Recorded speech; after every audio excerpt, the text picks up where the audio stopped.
Mr Corbyn, thanks for joining us. You're announcing 10,000 more police officers on the beats. That's what you do if you're Prime Minister. How much is it going to cost? 300 million. £300 million. Yep. Diane Abbott was just on the radio earlier saying it would be 80 million. In fact, she got a bit confused saying 300,000, then 80 million, but you're saying it's 300 million. She corrected the figure, and that's the figure, and it will be paid for by not going ahead with the cuts in capital gains tax. And is it a bit embarrassing that your Shadow Home Secretary got the numbers wrong? You're obviously trying to get voters to put their trust in you in this election. Not at all. We've corrected the figure, and it will be absolutely clear now, today, under the manifesto. I'm not embarrassed in the slightest.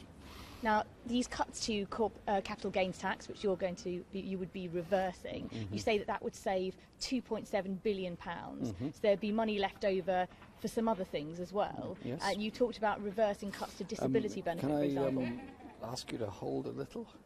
The manifesto isn't published yet, and it's going to be published very soon, and you'll get all of the information there, but all of our proposals are costed and funded. But for example, John McDonnell promised to reverse cuts to disability benefit. I'm sure a lot of people on that benefit will be interested to know your plans. Are you still planning to use the money for that? Yeah, listen, it will all be costed and funded, including what John McDonnell proposed. After all, John McDonnell is going to be the author of that section of the manifesto anyway. Including teacher shortages, which you also promised to pay for? Listen, it's all funded. Don't worry about that, because it's a question of what we as a nation do.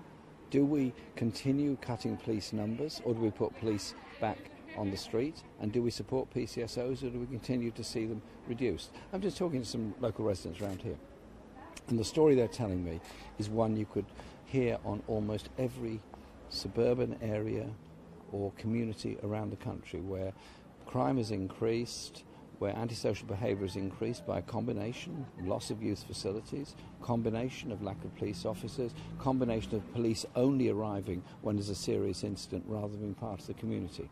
When, under the previous Labour government, we had PCSOs over the whole country, we had safer neighbourhoods teams over the whole country, crime fell, but above all, cooperation and respect for the police grew because they saw the police as a part of the community rather than just arriving when there's a big problem.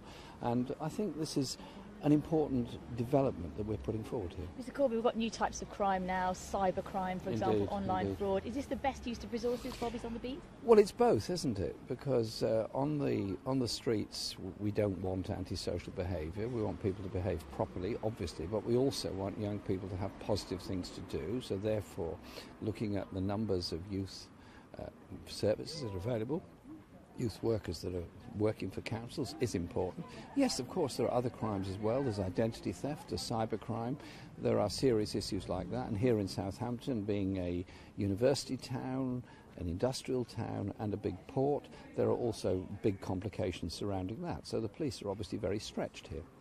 Now, we've just had the 20th anniversary of the New Labour's landslide victory. Are you taking up Tony Blair's mantle of tough on crime, tough on the causes of crime? Well, I wouldn't use those words because those were the words used in 1997. I would say support for communities and try and bring about a sense of involvement and security within communities. It isn't quite as soundbite-ish as 1997, but then this is 2017.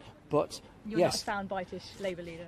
Not really, no. I'm not really into soundbites. I'm much more into a thought process on these matters.